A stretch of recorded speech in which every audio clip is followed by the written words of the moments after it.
an amazing woman, our mayor, Muriel Bowser. Thank you, Lieutenant. Thank you. So good afternoon, everybody, and I want to thank Lieutenant Jackson, and I want to thank her as a representative of the 37,000 people who work for us in DC government, who are at your service. And I also especially want to thank DC residents, all the DC residents who came out to vote yesterday. Give them a big round of applause. And I also spent some time last evening in my remarks congratulating all the winners in our races last night, from our Congresswoman, the chairman of the council, as well as the next Attorney General for the District of Columbia, and all of the council members who were successful in their races. We've all, I know that I did, went through an interview process with DC residents, mine for nearly 8 months this time, and I learned a great deal. I heard their challenges, their concerns, their best wishes, their big ideas. We were grateful to advance from the primary, and even more grateful that I have the opportunity to serve for a third term as mayor of the most dynamic city in the world. I want to especially acknowledge members of my team who have stuck together through unprecedented times. None of us could have expected COVID, Donald Trump, a racial unreckoning, an economic crisis, but I have to say how proud I am that they've all stepped up to the plate. I am grateful to DC residents for putting their trust in me and their trust in our team. We spent, as I recall last night, in 2014, we made promises for a fresh start. In 2018, promises to ensure that we were doing everything possible that DC residents got a fair shot. And now this time, we are charged with leading the city's comeback. We are highly energized and focused, and we're also very focused on how to make DC a city that we can all be proud of, a city where we expand our democracy, no matter what happens in the Congress, where we're focused on ending gun violence that is destroying families and upending communities. But we're also focused on reimagining our downtown, in our corridors, investing in our middle class, and getting young people back on track, and continuing to plan to make us the most resilient city that we can. So we've learned a lot in doing this work together, and we are going to continue to focus on the big ideas that get us there. And that is really the focus of what this next period is, and that's the transition to our third term. We're going to be asking our team, we're going to be asking DC residents, we're going to be asking our stakeholders to make sure that as we ask ourselves the big questions that I just laid out, that we're also exploring the big ideas. One big idea that we have been proud of, that early in my tenure, we made the promise to end family homelessness, to close DC General, and to build short-term family housing all across the city. And because the idea was big and the energy was strong and our commitment was relentless, we've been able to do all of those things. The same was true for building a hospital, and the same is true for making sure that we finish some projects that were started and stopped again, but we're able to deliver, like Skyland in Ward 7. So those are the things and the types of ideas that are transformational for people that we will continue to explore. So today I want to announce to everybody where they can go to follow our transition, and that's going to be at together.dc.gov. And we're asking for anybody that has a big idea to submit that big idea.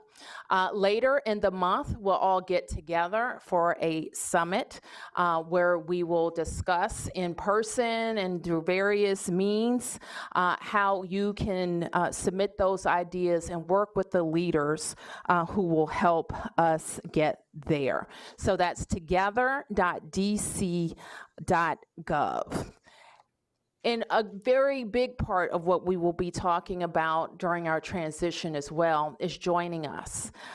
There are incredible opportunities in DC government, and now is the time to ask yourself if you want to be a part of our team. We have some really incredible stories of people who have started their careers in DC government or who have spent formative time in DC government. I talked about our big ideas around homelessness. Laura Zeilinger came to DC government working in the city administrator's office back in 2007, and she has been a steadfast leader of DHS since the start of our administration. Tommy Wells even started in DC government, working to make sure the lives of children were better. LaQuandra Nesbitt did two terms around DC government, and we're proud of their service to the city as well. So we will be airing short videos on social media and even on the airwaves to let people in DC and elsewhere know that we want people who like to work a lot. Now, we do like to work a lot here. We do have big ideas, but we're also a government that works with 13 members of the council that can turn a big idea, put it into writing, get it in a budget, get it funded, and get it implemented in one budget cycle. That is what is so exciting about working for DC government. So I have a couple of announcements that I also want to make in addition to together.dc.gov. I will impanel a transition team to help us with this work, focused on people, focused on our big ideas, focused on our organization, and how we on January 2nd will hit the ground running again for our third term. I have tapped two incredible leaders who know DC government inside and out to help me lead this effort. First is Tommy Wells, who is the director of the District Department of the Environment, Energy and the Environment. Tommy has told me that he wants to seek other opportunities, and before I let him go completely, we want him to help lead the transition team. LaQuandra Nesbitt, as I have mentioned, will co-chair with Tommy, and LaQuandra has most recently served as the director of DC Health. So I'm looking forward to them working with our policy team, and our policy team is going to be led by the Assistant City Administrator, Lindsay Parker. And so I want to thank Lindsay for her work. There are going to be several members of our agencies who support the work of the transition team and help us, again, focus on people and big ideas, our organization, and how to hit the ground running on December 2nd. I will also ask members of the community to serve on the transition team. And before you ask me, I haven't completed my calls to them. And so as soon as we do, I will be issuing an announcement about those serving on the transition team. So I also have another very special announcement to make. And I'm always pleased when members of my team who have served with distinction, who have big ideas and energy, have an opportunity to expand their portfolios and their reach into the community. And this woman is one of them, LaToya Foster. Today, I am pleased to name LaToya as the next director of the Office of Cable Television, Film, Music, and Entertainment.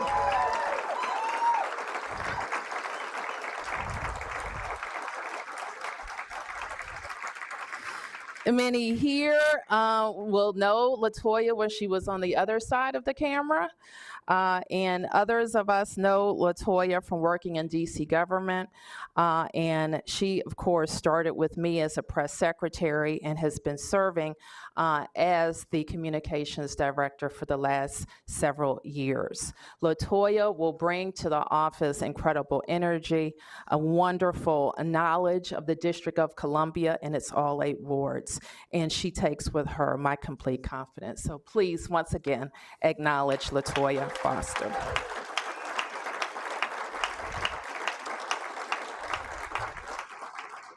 So with that, we can answer a few questions. Directors, you join me if there are any questions? Questions? Yes. Mayor Bowser, I think you told us that Director Wells is leaving your administration.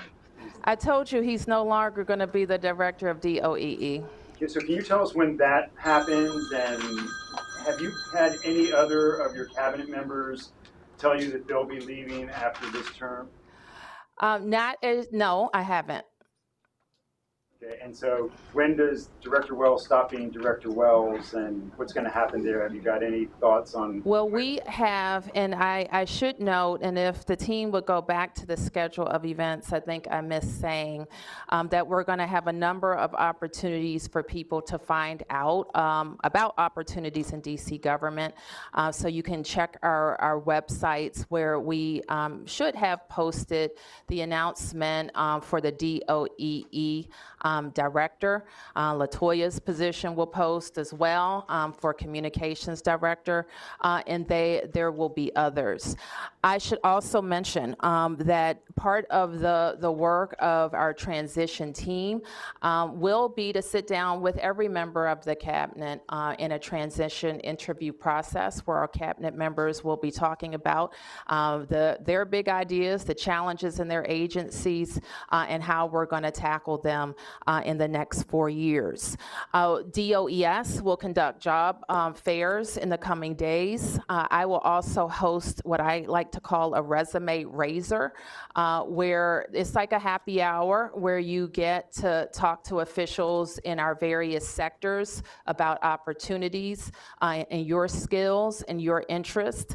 I have found that people within the government and outside of the government come to those hiring events, and they may say, hey, I like to be in DC government, but Mayor, I want to try something else.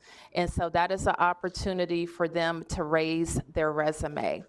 We will be collecting on the transition website. Well, I think, I don't remember what we're calling it, but it's a bank of resumes that don't necessarily attach to an opening, but you are saying that you want to be considered for a position in DC government. So there are opportunities, of course, for appointed positions and for career positions. And finally, you see on the list the DC government virtual job fair, which we've had a couple this year that have been tremendously successful. Thousands of people have applied, very qualified, and we have been able to make matches with our vacancies. We will present more information in the coming days about the engagement forum that we will host on November 19th. Yes, Tom. Thank you, Mayor. When did you make the decision on the 2 co-chairs? Then I have a question for Dr. Nesbitt. When? In the last several weeks. I don't know exactly when. Okay, not in the last few days. Okay, may I ask a question of Dr. Nesbitt? What is your question? Dr. Nesbitt, as the head of the public health office in dealing with COVID for the last couple of years, you just loved it when reporters rushed up to you to ask you questions. I'm just wondering why you decided to take this job, which reporters will once again be rushing up to you to ask you questions. If you would speak to the mic. Sure. Thank you so much, Tom, for the question. I think you remember me saying that a lot as well. I think one of the things that you may know as well is that I love DC.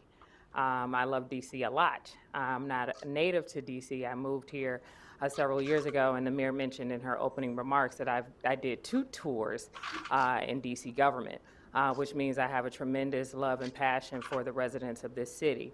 And I have commented on previous occasions that it has been one of the biggest honors of my life and my career to have served in the Bowser administration. And so in my conversations with the mayor and my decision to transition out of DC government, one of the things she said to me was, well, there'll be other opportunities for you to serve as I think of them.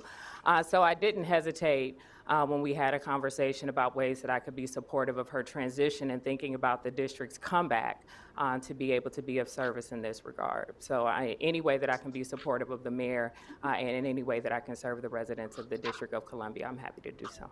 And could we also just hear from the other co-chair? Say something quotable. Well, as the mayor said, I'm not a stranger to DC government. From inside and outside, from the executive or the administration, and I started as a social worker here in 1985 in child protection. I worked in child protection during a time when our city went broke, when we had the advent of HIV and AIDS, and when we also had crack epidemic, and our city went through a tough time. And so to see our city thrive and to be a part of that is an honor. And again, I have really enjoyed working for our mayor, that where we have been able to do some amazing things, especially at the Department of Energy and Environment. And the mayor has been a very great supporter, advocate, and great person to work for.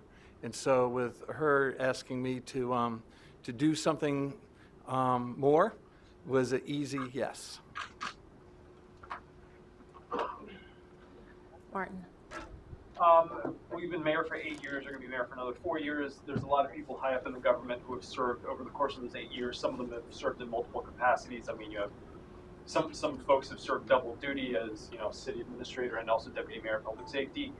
Do you think this is a time for you to start, that you would look outside to bring in new people that haven't been part of the ship for the last 8 years? So part of our process, we have and we do have some current vacancies, and we always are looking for people inside and outside of the government. I don't subscribe to the view that you have to go outside to find great people, because we have 37,000 great people who work for us already. In some cases, the best person will be from outside, and I won't hesitate to make those appointments.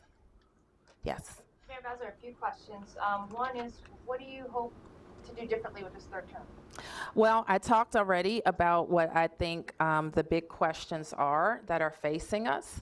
How do we make sure that we are defending and growing our democracy right here? How are we focused on any and all strategies that work to end gun violence in our city? How are we catching our kids up, reimagining our downtown, making sure that we're protecting our middle class, growing the middle class in the district, and looking at all of the things related to health and transportation and sustainability that will help us build a resilient city of the future. So those are a few ways to talk about the work we're going to do. And Initiative 82 passed overwhelmingly. What are your thoughts on that, and how do you guarantee that the will of the voters won't be overturned this time around? Well, I think it was an overwhelming vote. I must confess, I know the issue, and I know the issue inside and out, but when I read it on the ballot, I was quite confused by it. So I think there's and what we would be willing to do is partner with industry to facilitate conversations to ensure that there is robust public education around the issue. And then last question for you from me for now is on the crime portion, juvenile crime especially. We've had some recent incidents again involving even younger and younger kids. For example, the shooting of the Commanders running back involved a 15-year-old who was 14 at the time of the shooting. He was one of 2 teens arrested. what are you looking at differently in terms of addressing crime? We're looking at everything related to juvenile crime.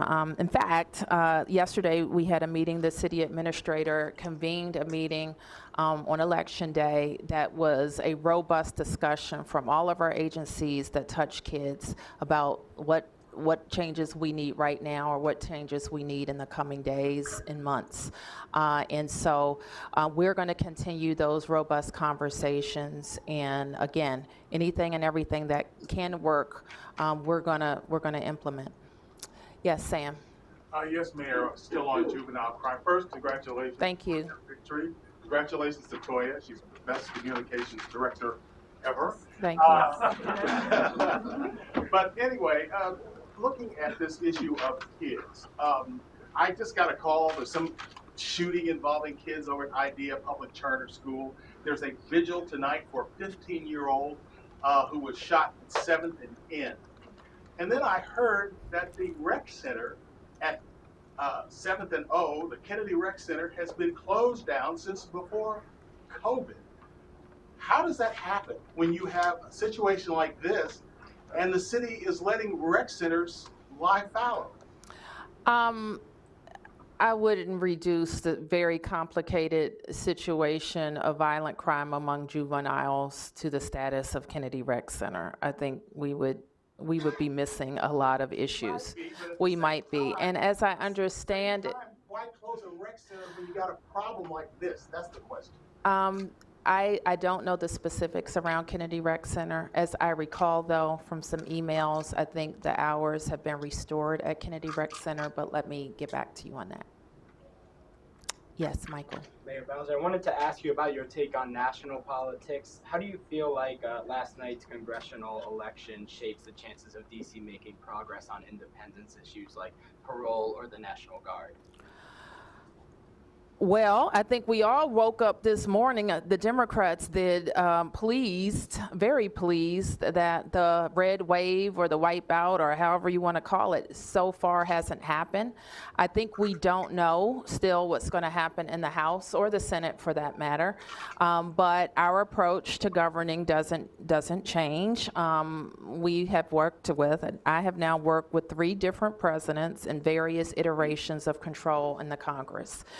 So we are very straightforward in letting and educating members of the Congress about who we are, who we're not. We pay our own way, we take care of ourselves, and we just need them to stay out of our business. We will continue to push. There's still time for our friends in Congress to advance DC priorities right now. Well, they have control over all 3. We know there's judges at stake, there's federal lands at stake, and of course, a vote on statehood could still happen. So we will continue that push during this period, and should things change, we will approach working with the Congress the way we always have. Delia. 2 questions, Mayor. Initiative 82 and on youth violence, I'll start with that first. I spoke to a coordinator of some of your violence interrupters who said 90% of the young people that they're dealing with suffering from homelessness, substance abuse, and mental health issues. Not certain, though, and not convinced that the city has a plan to actually address those issues and get to the root problem. Well, I don't know who gave you those statistics, so I'm not going to comment on them. Have you communicated your plan to the people who are on the ground working to stop the violence on the streets, and what new initiatives or new tactics do you have moving into the next board? Well, I think I just answered that question, we are very focused on, I don't know what coordinator of a violence interruption you're talking to or talking about. What I'm very focused on them and their part in making sure that they're preventing violence. We're spending millions upon millions of dollars. And one thing that we know is lacking in our approach is coordination among all of the offices. I think, there's been a lot of concern around this kind of bifurcated approach of what the mayor's doing, what the attorney general's doing, and we've got to fix that so that we're not losing the power of our investments in discoordinated efforts. So we will have more to say about that. We're working as we we have seen the number of youth involved in shootings and the number of youth who have been victims of shootings. I think Stephanie already mentioned it. If I see a teenager who has been shot, it's more than likely it's a teenager who did it. And so we have to really focus on those young people that we know have been involved in violent crime or victims of violent crime. Second question about Initiative 82. Yep. You know, a lot of business owners, a lot of restaurant owners actually were opposed to Initiative 82. You talked about wanting to rebuild, reimagine downtown DC. Do you anticipate that being a challenge? And what's your pitch to business owners to retain or even recruit more restaurants to come to DC? Well, we are happy that restaurants are opening in DC every day. Just a couple of days ago, I don't remember, maybe it was Monday. We were in Ward 8 talking about the Food Access Fund that we have funded, where 2 new restaurants are opening in Ward 8. Kitchen Savages and DC Smokehouse. DC City Smokehouse. And so we know that restaurateurs are opening not just in Ward 2 downtown, but they're opening in Ward 7 and 8 in numbers that we haven't seen before. So as I mentioned earlier, I think there's a lot of public education to be done around Initiative 82. In my discussions with people, if you ask you have 5 restaurants, they had 5 different ways that they were going to approach it. If you ask 5 DC residents what it means, they're not exactly sure of what it means for when they walk into a restaurant. So I think that we have to listen to industry, figure out how they are approaching it, and I don't think it's one single way that they are approaching it, and offer our convening, power to help with public education. Let me get someone who hasn't asked you, Nate. Mayor, just a technical question first. The transition team co-chairs, are they volunteer roles or are they compensated? They're volunteer roles.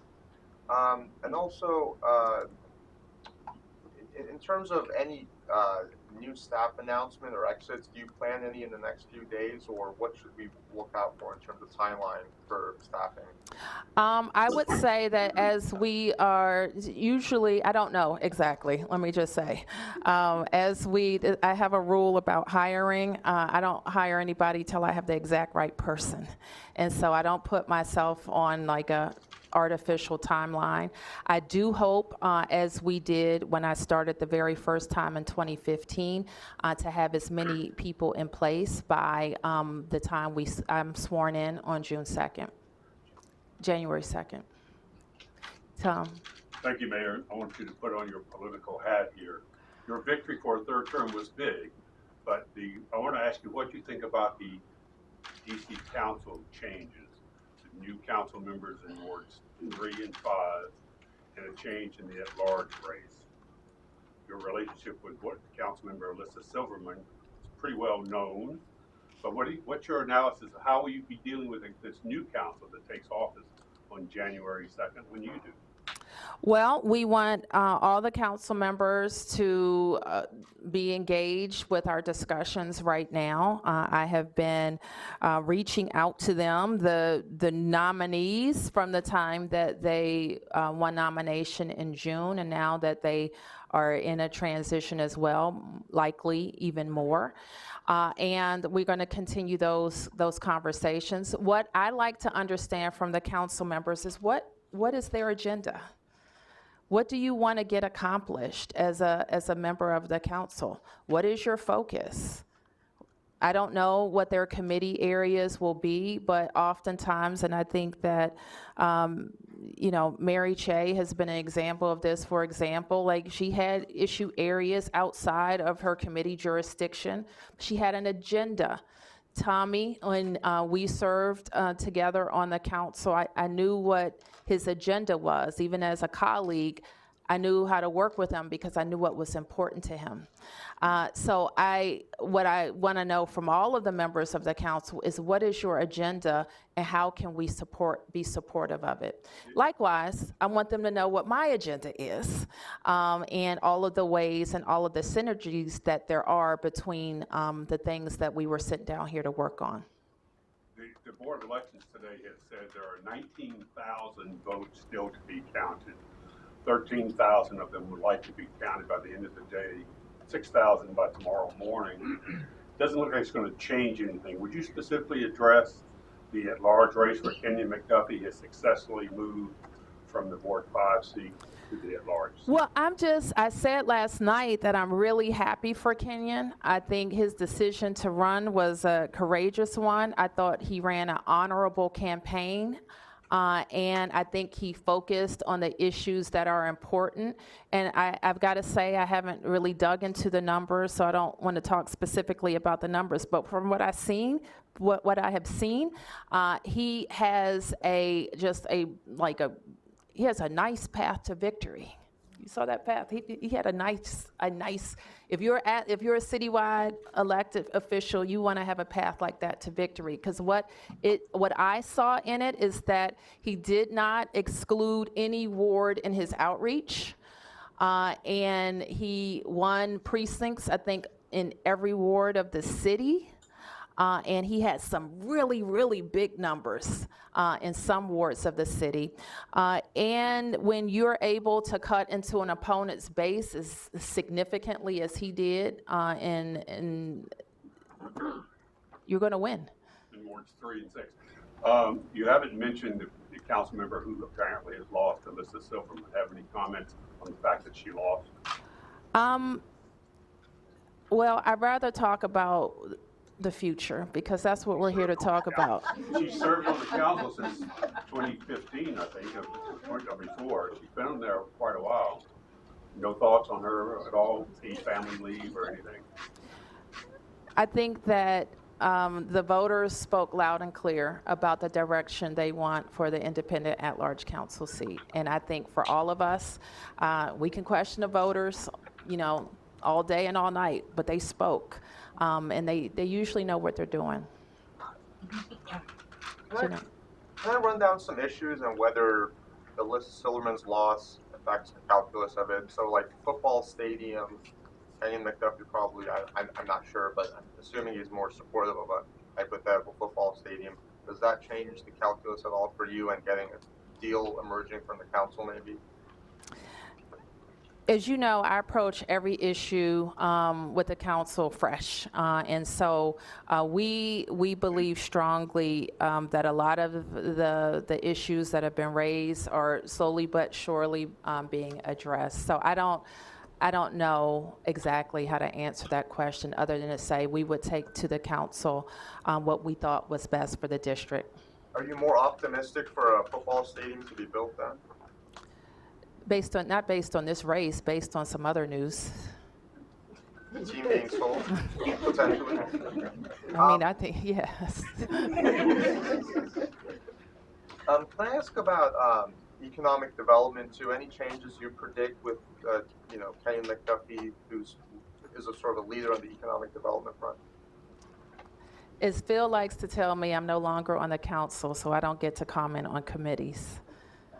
But I think, aside from committee, leadership, just like economic development issues in general, do you have any thoughts on him staying on the council? Tax increases. I think that he has demonstrated a balanced approach to dealing with how we get development. And let's be clear about what it means to get development.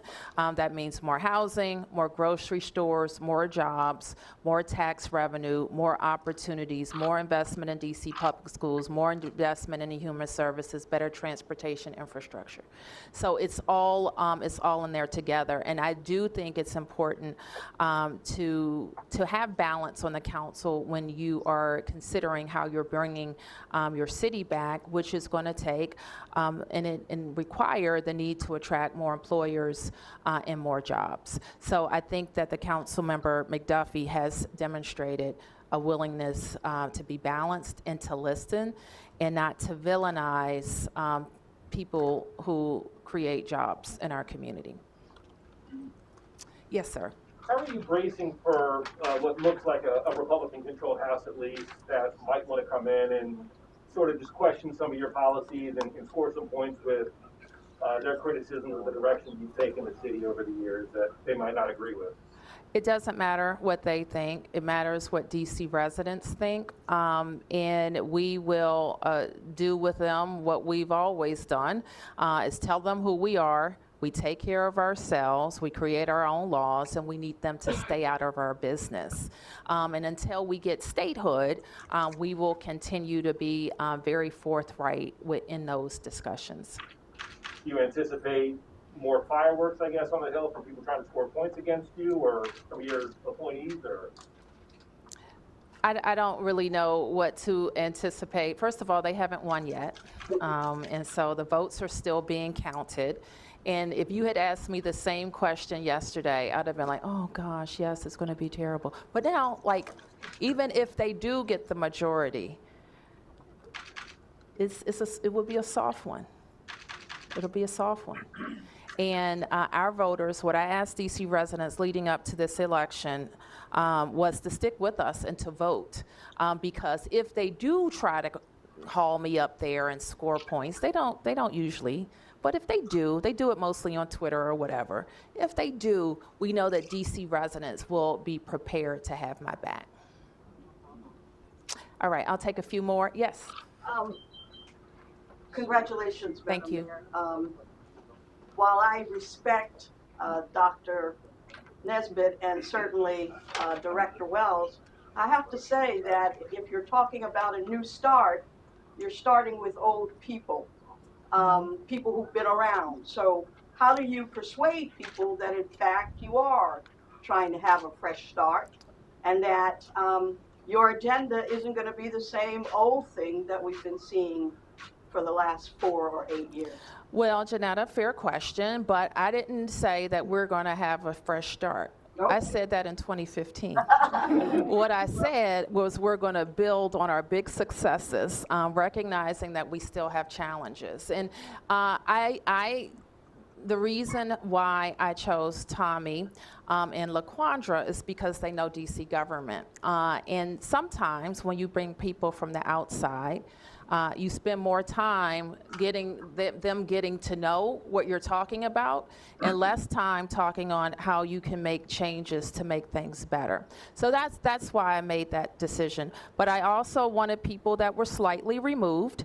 And I think that's important. They have other outstanding qualities as well. But I did want people who knew the government. Transition periods, I have somebody will tell me how many days this one is. My first one was, I think, 54 days. So you're doing a lot of things, including community outreach that is robust, making recommendations to the mayor, going in 54 days. And so while this isn't like a new administration where, we're starting completely fresh, we have to hire a whole new team, we have to meet stakeholders, like we're not doing that, but we will spend that time really saying, could we do things better here with the organization? Can we tweak this better here? Which people do we need to recruit? So we are able to do all of those things. And the last thing, the last reason I'll mention is these are two leaders who know me, but they also speak truth to the mayor. And that's that's very important. Can I follow with one thing? Yes. Last thing. You also said that your agenda is gun violence and downtown as two of your priorities, not all of them, but two of them. I'm wondering how you see Dr. Nesbitt and Director Wells within the context of advancing that agenda? Well, I think that they will help us. Dr. Nesbitt, for example, led one of our earlier committees on Safer, Stronger DC. And a lot of the work that we do around gun violence is rooted in public health. So I actually think she's going to add a lot. As you know, we continue to recruit for a director of the Office of Neighborhood Safety and Engagement. So I'm hoping that all of the members of the chairs and members that I recruit to serve on the team will be able to tap their networks, people that they know, so that we're looking all over this DC or the country to hire the best person. And you asked me about bringing back the economy, the downtown, and our corridors. You will recall that Director Wells was very instrumental in how the development of the wharf has happened, and working with big developers, small developers, restaurateurs, and the like, not just on transformative projects like the wharf, but also on neighborhood corridors from Eastern Market to Barracks Row. So he brings a wealth of experience and a substantial network. Again, so if we need to recruit and hire, we're tapping into those networks. Okay, I'll take a couple more. Stephanie and then Tom. Mayor Bowser, you also have a new incoming Attorney General. Can you talk about what's being done to ensure that the relationship with this new AG is different than the relationship that we all probably saw with the outgoing one? Let me just talk about the next AG, who I've gotten to know over the last several months. I didn't know before, but I think that he has, what I'm very impressed by is that when I go at different places across the city, in all 8 wards, I see him there. So he has taken very seriously introducing himself to the city. He has taken seriously listening. He reached out proactively to members of my administration to introduce himself, to ask them how he could be helpful or how they could work together. So I think that he has demonstrated a very proactive style and a willingness to work on what's good for DC. Are you asking him for anything specifically, or to do anything differently specifically? I am sure over the course of time, there will be a lot of specific asks. One big thing that we both recognize we need to work on together is our violence interruption strategies. Tom. Well, I have a follow-up to that. What is your comment about the 8 years of Carl was seen as Attorney General, who criticized you a lot and now will be leaving in office? What is your thought about his service? I will leave your, an analysis of his service to you guys, and I will wish him well. Thank you.